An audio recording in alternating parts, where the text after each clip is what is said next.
listening to the Gorehound's Playground Storyteller Hour. My name's Dustin, and we're here with Jason. Hello. Tom. Hey. Andy from Deathbrand. We got a special podcast today. We're having some technical problems. We're going to make it work.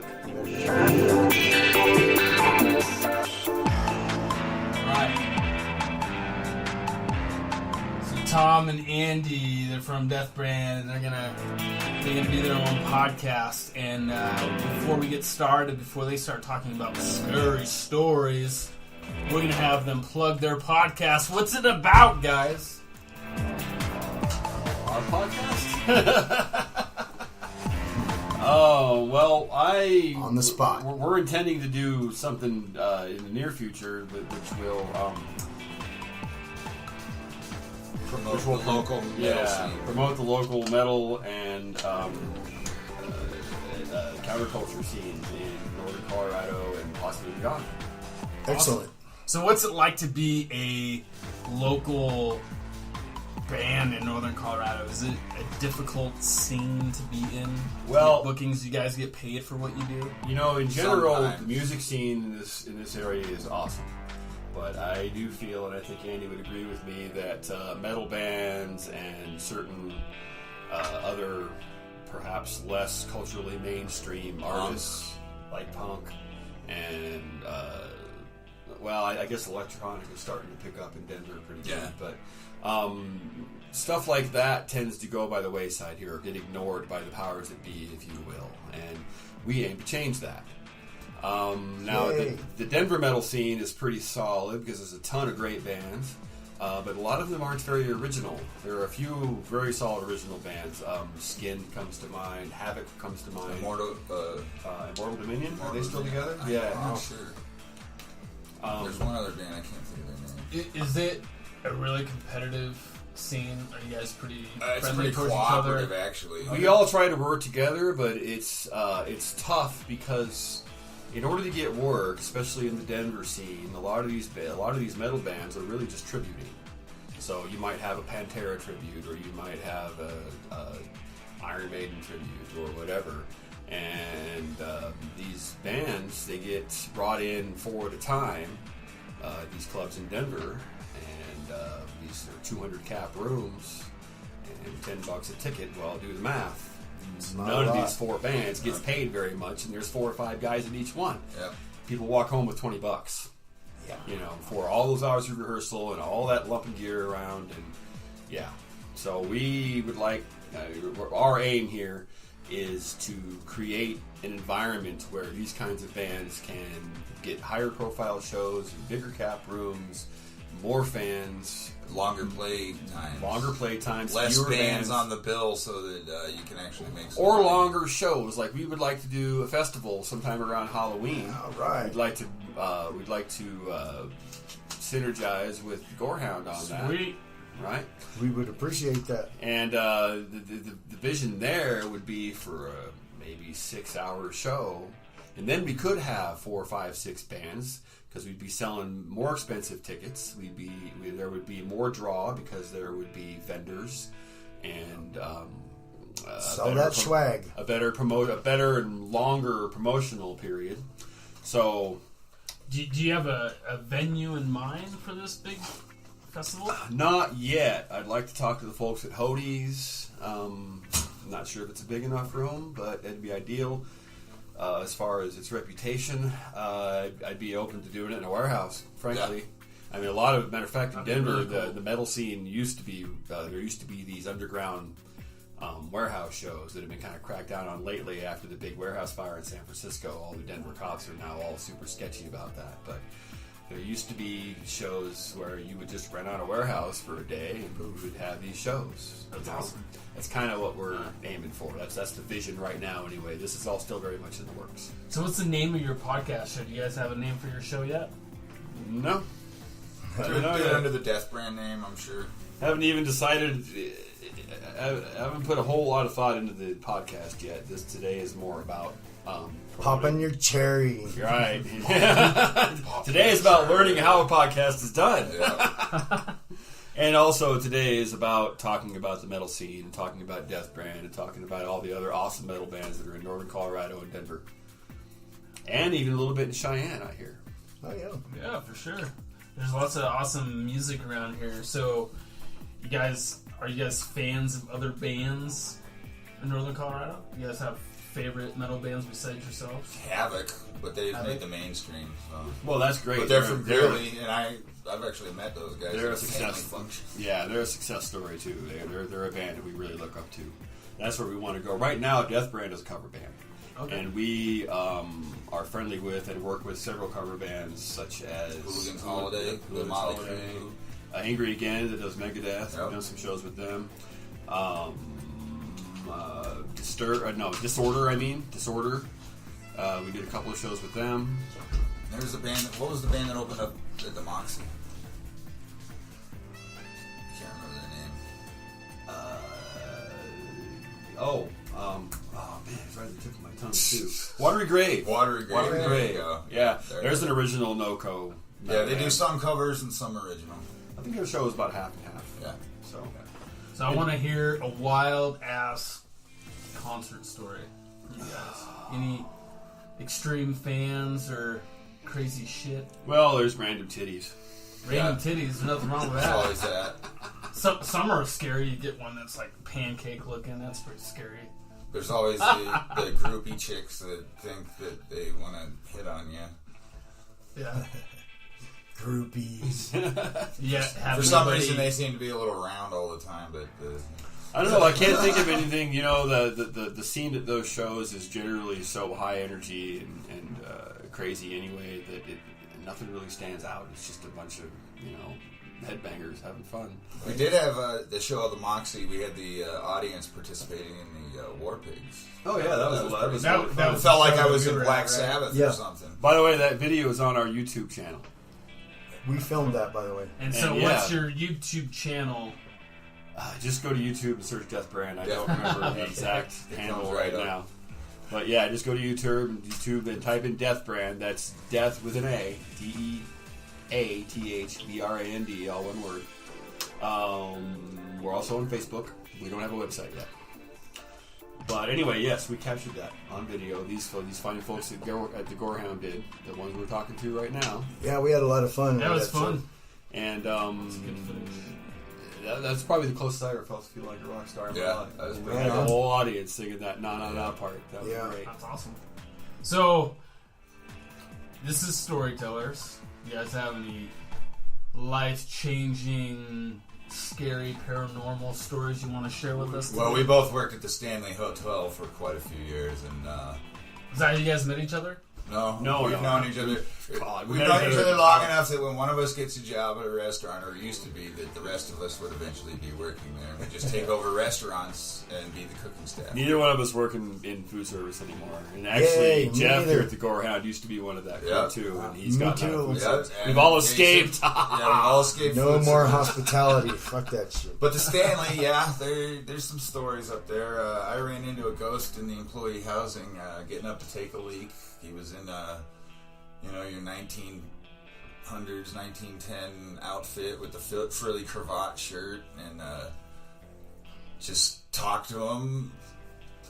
Didn't really notice anything until later, or didn't even realize because I was half asleep getting up to take a leak, but the guy didn't work there. The guy had never been there. That nobody wore those outfits on our wait staff. It was just a guy that I ran into in the hotel. Crazy. And, he disappeared when I went and took the leak. How'd that make you feel? I loved it because at the time I was into building my, mental power, and it was a good playground to do that kind of thing because there's all kinds of It's a paranormal amusement hub park. almost. Yeah, it's For me, it was an amusement park because I went in and learned how to get the feelings from ghosts and stuff. Like the there's a guy that froze to death trying to find a way into the Stanley. He climbed up on top and got into the bell tower and froze to death there. Oh my god. And I'm wandering around the hotel. I get up to the 4th floor. I've never heard the story. And I get to the hatch to the bell tower, and I'm like, whoa, there's something up there, and it is angry, and it is fucking raw, pissed off. Wow. And I come downstairs, talk to the bartender, tell him what's up with the bell tower. And he turns white and says, how do you know that? And he tells me the story of the drunk guy who climbed up on top of the Stanley looking for a warm place in the middle of winter and froze to death right there next to the hatch. Wow. Crazy, man. The craziest thing I think I saw at the Stanley was there's a room they call the music room. And it's Oh, yeah. appropriately called that because there's a piano in there. And sometimes events will be in there. But the point is there's nobody in this room. It was the middle of winter, so there wasn't anybody even in the hotel, right? It sounds like The Shining, right? Yep. And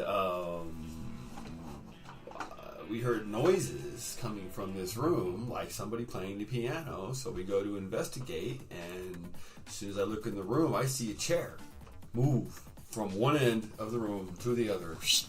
Quickly, yeah, there was no external force That used to done happen in the McGregor room, too. Yeah, I never saw it in the McGregor room. Wow. And yeah, I mean, it was pretty. If I could ever say a building was haunted, it would be that The one. Stanley Hotel. Because if you get up on the 3rd floor, the hairs in the back of your neck start to raise up. It's undeniable that you're feeling something paranormal up there. Excellent. Wow. You guys have any stories that like impacted your life, changed the direction of your life? Something scary, life and death situation. I lived on the streets for a long time. Yeah. That kind of gave me an education about life. Getting street smart. That'll do that. But I can't think of anything really I don't know if we're going to dramatic. talk about illicit substances. But Yes. Whatever you Well, want. LSD has definitely changed my life. exactly. Life-changing experience. You can pick that category. Go for it. Paranormal, I told a couple of drug those. stories. Yeah.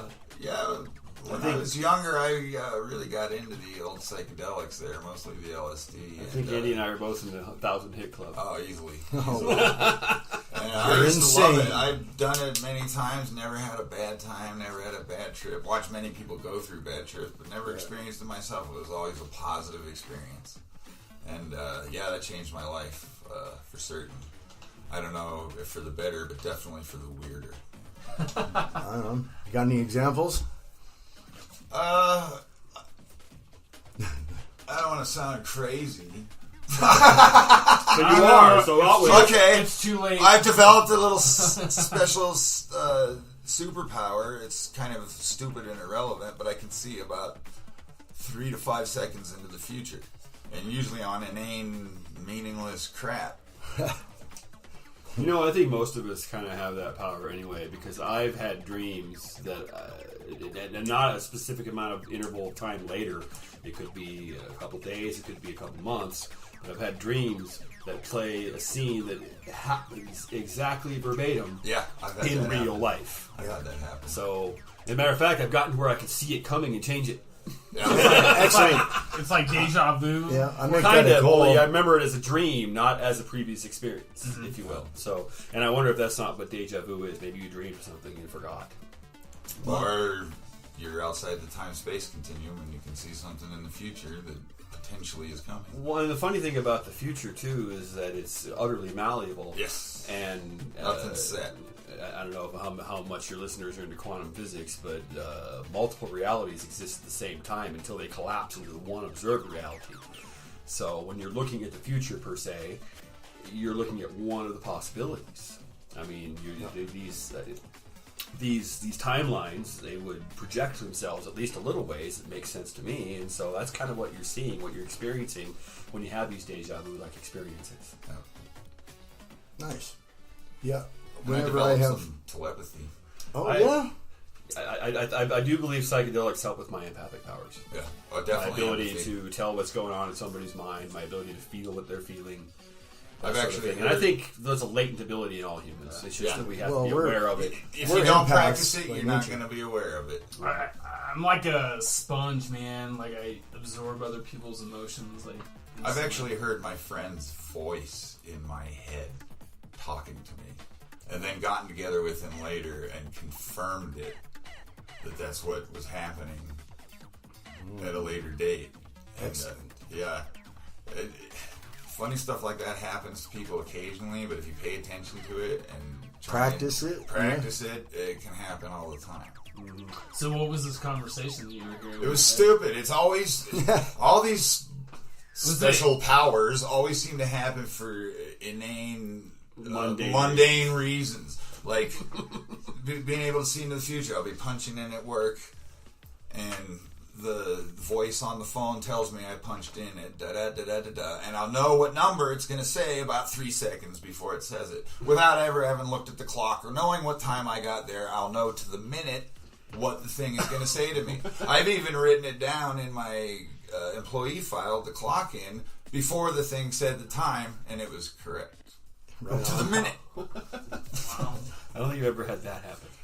And it's always mundane. The telepathy I had with the guy's voice in my head, I used to live up in the mountains, off the grid, no phone, none of that. Nobody could get a hold of me, except for maybe telepathy, which happened this day. I'm driving down, just coming around Horsetooth, and I get the voice in my head from my buddy Mitch, call me now. So I get into cell phone range, I call him. He's like, dude, I wanted you to call me. And I said, I know. I heard it. I heard your fucking voice in my head. That's crazy. Wow. That's fantastic. The human brain is an amazing thing that we don't even understand yet. It's electrical. There's powers there that... I'm surprised people don't pick up radio in their head. Well, our brains. I have a it maps out subscription to 11 Bill dimensions. Schillinger's Spank Bank. I Yeah. know what he thinks.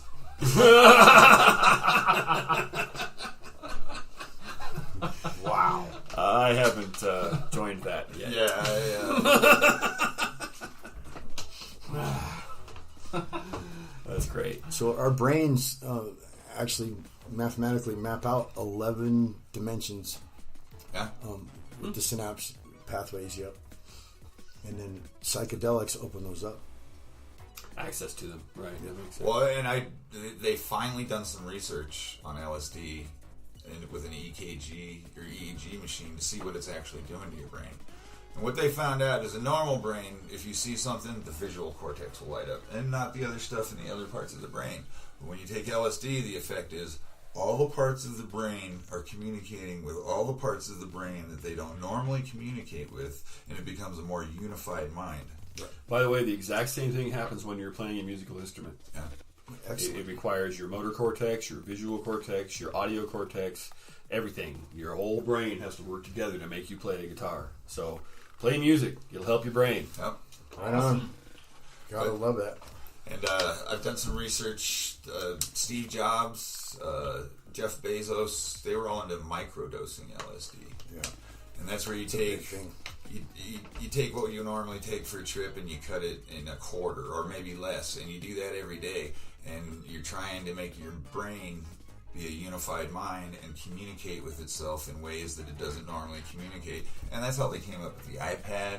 They came up with all these goddamn inventions. Apple, they attribute it to the microdosing and the unified mind and being able to think about things in ways that the normal human mind, without practice, will not think. When So that the dose- microdosing, Is this they're treating addiction and addiction.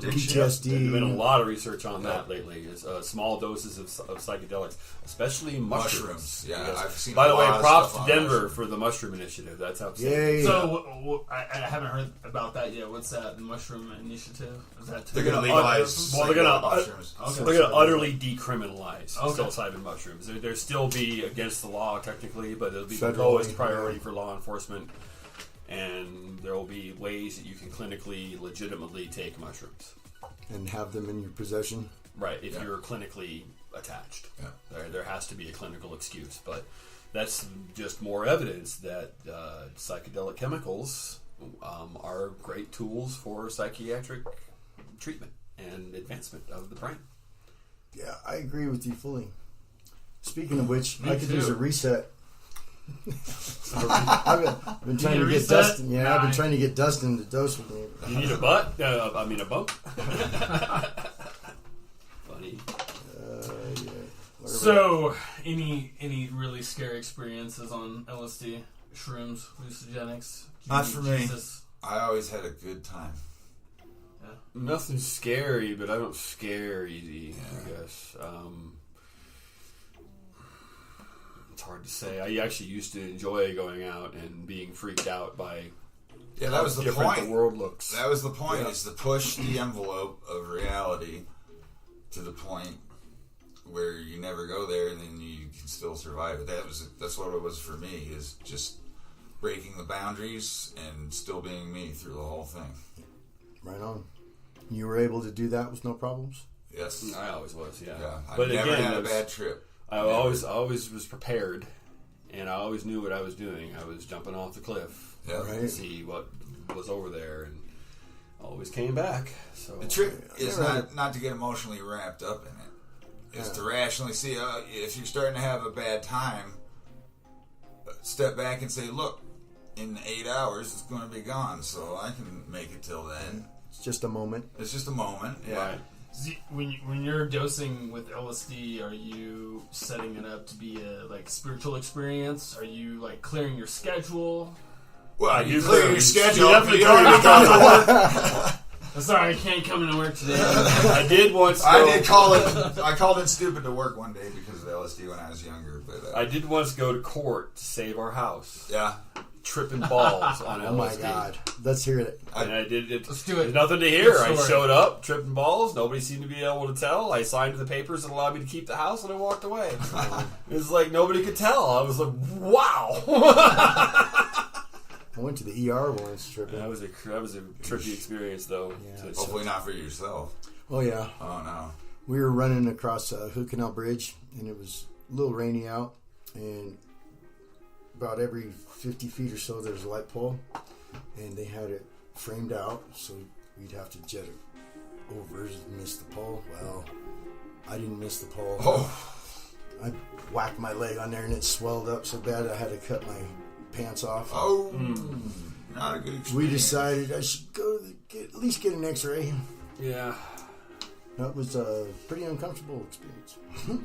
Well, especially since they're asking you, are you on any drugs Oh, right yeah. now? Yeah. No. They're like, yeah, right. I hate when you How come go. your pupils are dilated double? I don't know. Is it I'm a tired. common thing now for emergency room doctors to ask if you're They always Suicide. Oh ask. yeah. Well, I don't know about Yeah. suicidal. But they ask about drugs. They always ask about Yeah. drugs. Because last time I went there, are you suicidal? Because I was really sick. This guy gave me something. Remember when I was Some kind throwing of up? stomach virus. It wasn't the flu, but boy, you were sick. Oh yeah. I was sick. I've never heard that question. No, it's He's like, "Are you suicidal?" And I was like, "No." I've heard people ask that. He's like, "You're not throwing up now," and I was like, "Well." Give me 5 minutes. Give me a drink of water. Let me drink something and I'll give it to you. Stand there for a minute. Let me prove this to Fucking dickheads.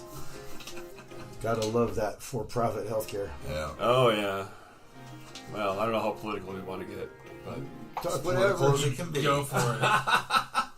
I really think Western medicine is pretty disgusting how they treat people. it's not Western medicine. It's the for-profit medicine model. You should not be extracting money from people because they're sick. Yep. I mean, I understand people need to get paid for their services, but And that's fine. we can find a more efficient way to do this. We have plenty of money in this country.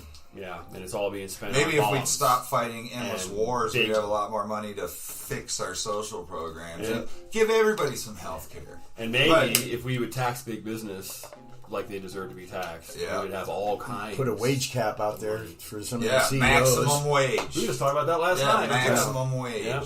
Yep. Or at least a maximum ratio where you can't make more than 10 times what your lowest paid employee There you makes. go. Something Yeah. like that. Yeah. It's beautiful. Yep. Great idea. So, You have any scary stories, Jason? I always got a scary story. Of course, I can't think of one right now. I had 3 just a minute ago. Oh, you know what? When we were tripping. Yeah, that's right. I was in college, and it was my second year. You went to college. I did. You can read? I can, kind of. So, my first year, my roommate was a mortician, or we were studying to be a mortician, and he was kind of a weird dude. They always are. But we had good conversations, and so the next year, we're walking down the street, talking, having this great old conversation for about 30 minutes or so, and then I realized this motherfucker isn't even here this semester. And I turn around and poof, he disappeared. Oh. Just like that. Another time, man, I had to take a crap really bad. We're at Fort Flagler. There's the Long Beach, Washington, and so I'm sitting there trying to go, rocking back and forth. And all of a sudden, the stall walls melt and disappear. Boink.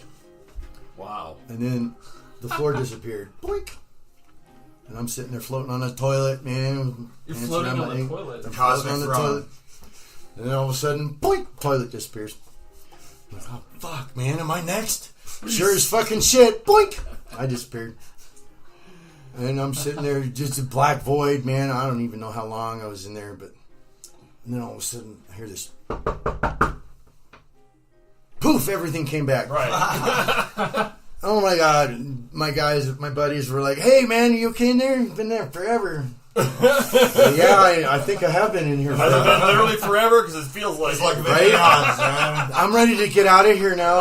And the sad thing is, I never took a crap. Oh. That whole time, how long were you on the toilet? I don't know. No idea. We had an hour conversation. We looked at the watch. It had been 3 minutes. Wow. Yeah. That was a good day, man. We tripped for 24 hours solid. Nice. Wow. Yeah. And the gal that gave us the LSD, we saw a mural of her face in the sand as the tide was going out later that afternoon. Nice. That particular trip changed all of our lives. Yeah. We it was a 4-hour drive to get out to the coast, and the guys were like, oh, let's drop now. I'm like, I don't want to be driving and tripping, man. Let's wait. Oh, it's fun. So kind of made everybody wait. It's a good thing too, because it wasn't 15 minutes, man, when the shit started kicking in. It was almost immediate. I made a mistake similar to that once. I was working at Taco Bell. This must have been when I was like 19. And I was like, okay, we're going to be out of here in an hour because it was a slow night and this cleanup was almost done. So I dropped. Well, we got a little rush right then. Oh, yeah. Which was fine because it wasn't high yet. Yeah. But I started coming on as we were locking the door and we were cleaning up. And I was like, I want to be anywhere but here right now. But That would be scary to be tripping at Taco Bell, man. The pastels. I did The it a couple pastels. I wouldn't say it's scary. But I used to work the would say drive-through it's- tripping at Taco Bell. Right. Definitely. Been in the Arby's once. And, oh my god, that was terrible. You get me out of here now. That was the same day, actually. I'm looking for a word that's the opposite of surreal because I was in a surreal state and this place was like clinical and Yeah. Cold. white and steel was all that was around me. And I was like, I just need to be out of here. Right? But I got to finish my job. I shouldn't have dropped yet. Oop. I won't do that again. Nope, and I never did. I always made sure I was away from work Yeah, right. before I dropped any more psychedelics. I wish we had more scary stories for you guys. It's all about Scary stories. it's all about taking drugs. It's not about being scared. Well, you are rock and roll stars. Yeah. Right. Sex and drugs and rock and roll. Dun, dun, dun, dun, dun. Not as much as the sex lately now that we're 50. Yeah. But Scary story. So the first time I ever tripped on anything was shrooms. And this is back when I was, I was 12. 16 years old. 12. 16 Just sounds a about right. little snapper. Me and my buddy got in contact with my brother. 'Cause my brother was a fucking drug dealer from back in the day. And he hooked us up, and we were pretty naive about shrooms. And we did like, my brother was like, do like 2 stems and like 2 caps and wait like maybe an hour and a half. And so we did. We waited an hour and a half, and nothing was happening, man. nothing. And we're new at this, we're impatient, so we did a whole quarter bag Nice. between each other. That's And it was good. around Y2K, You guys got off good. and I just remember being in the bathroom for like 4 hours looking at myself in the mirror, and my face was just like morphing into Satan, and I kept repeating like, Satan's coming out of me. I was tripping so hard. I was in there forever, like all night, just looking at myself in the mirror. Oof. It's really Yeah, good. you know, psilocybes and peyote buttons can both have sort of, I'm looking for a paranormal effect. Beyond just the clinical psychedelic effect of LSD, which I think feels kind of artificial. I mean, I like it because it's cleaner, typically, but those two will connect you with spiritual realms, if you will. Mushrooms and peyote will both take you places that you have no desire to be. Like a DMT Or trip. maybe you do.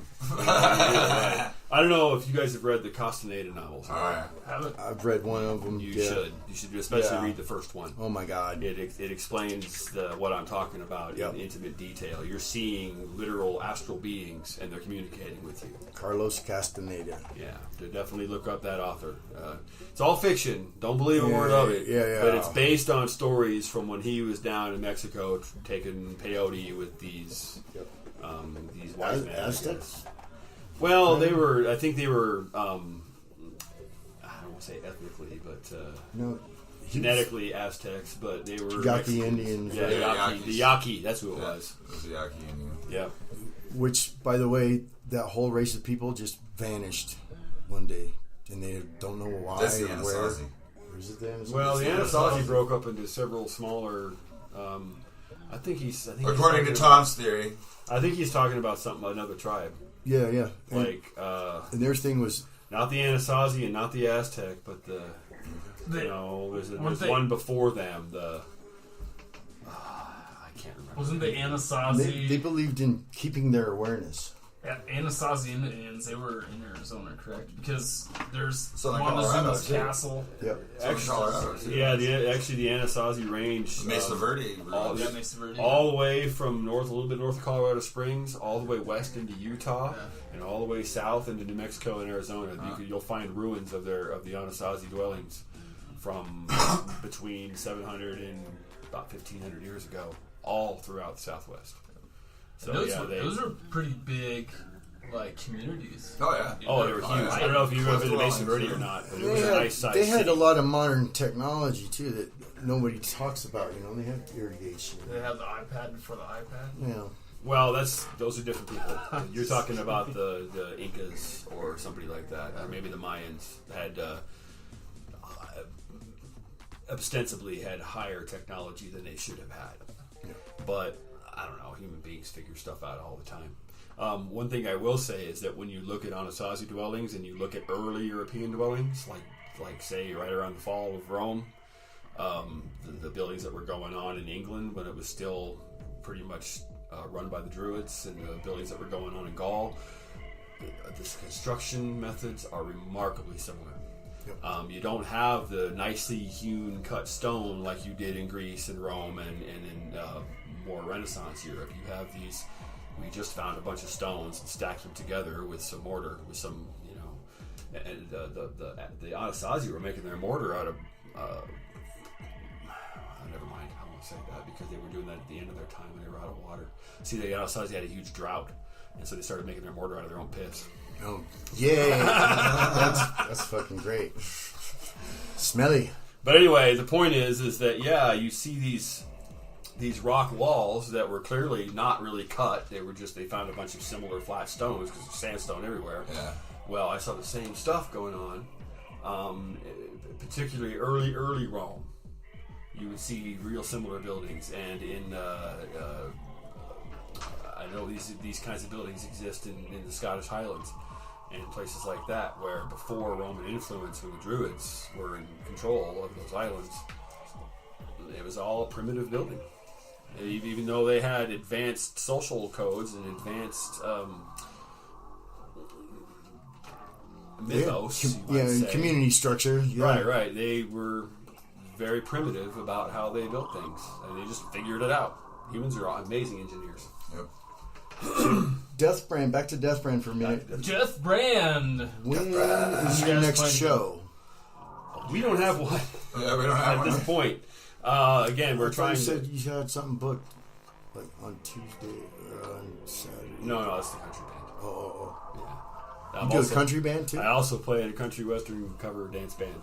Yay! I just play music. I'm also in an original band called Mojo Kamikaze, Right on.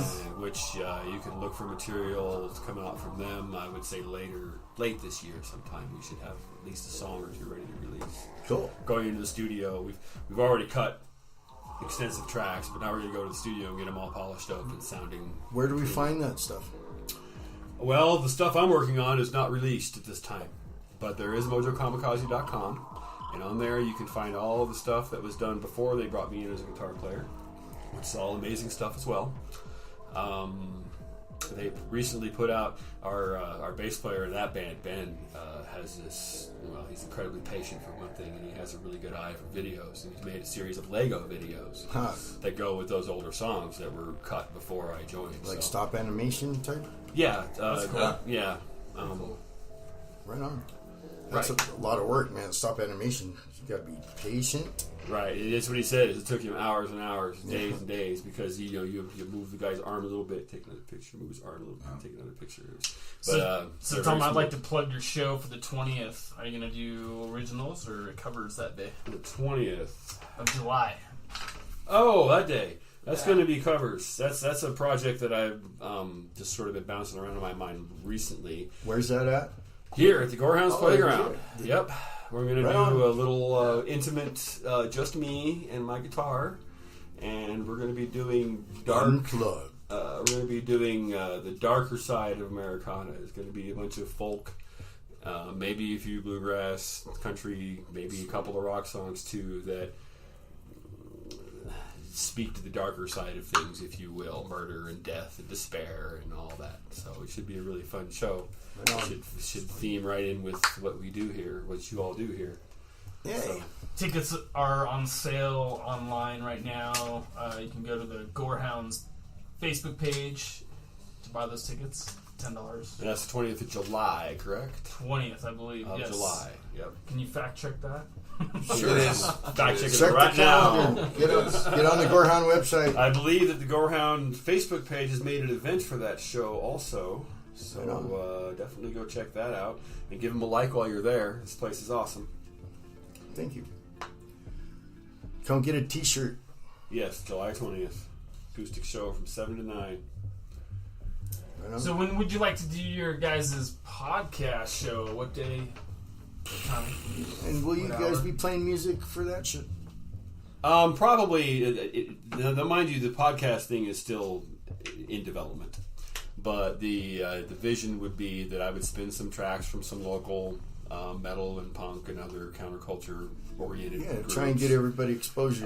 Definitely want to stick local. I'm not going to just play heavy metal for the hell of it. I want to promote our local scene.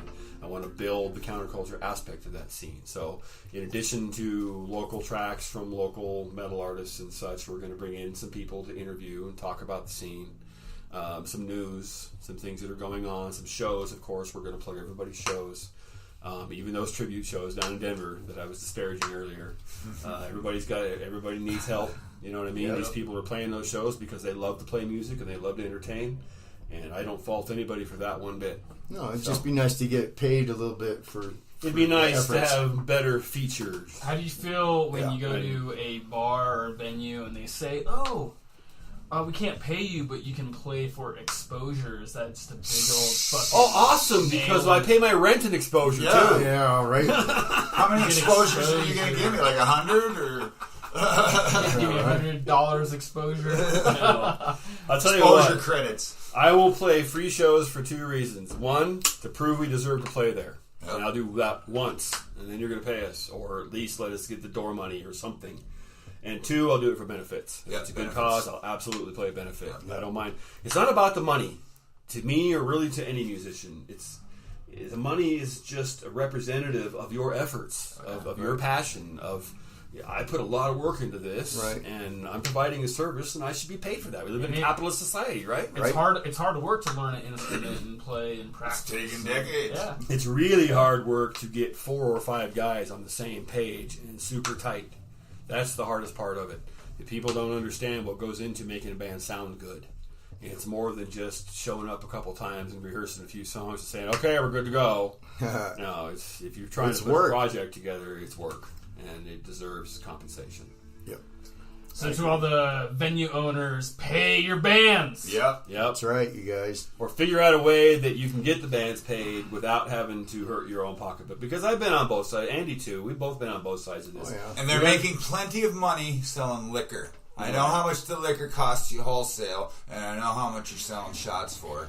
Pay the band. But we also understand that Exactly. your overhead is, there's so much overhead that your take home is 10, 15, 20% tops. So we get that. But when you're selling, I don't know, $5,000 for liquor on a Friday night, Yep. You can pay the band. some money. Yeah, you can pay the band, exactly. Or at least Feed let them. us have all the ticket money. A lot of these places, what they do is they hire 4 bands, right? And they say, well, we're selling the tickets, and we're going to sell them for $10 each, and we're going to take 20% of that before we even pay any bands. Oh, jeez. It's like, whoa, what? Sounds What did like you do government. besides open your door? Sounds like taxes. Right?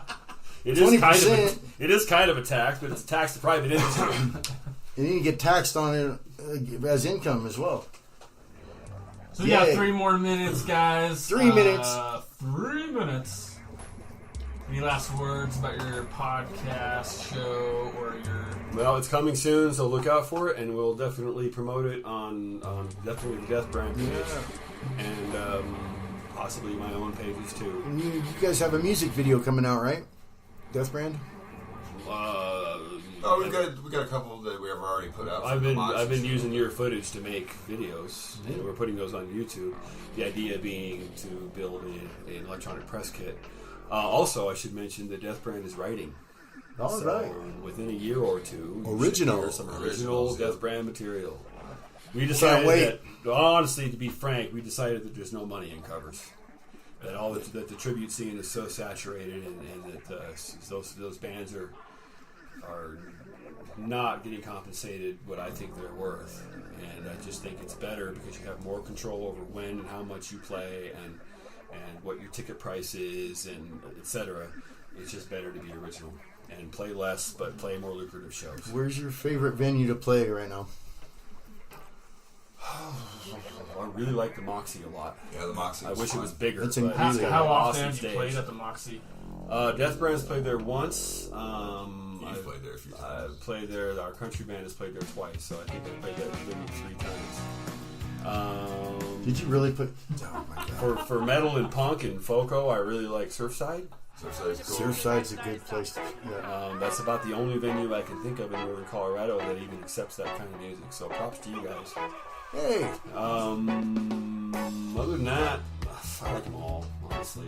I Anywhere you can get on stage. Yeah, as long as they'll let you set up and play, I'm down.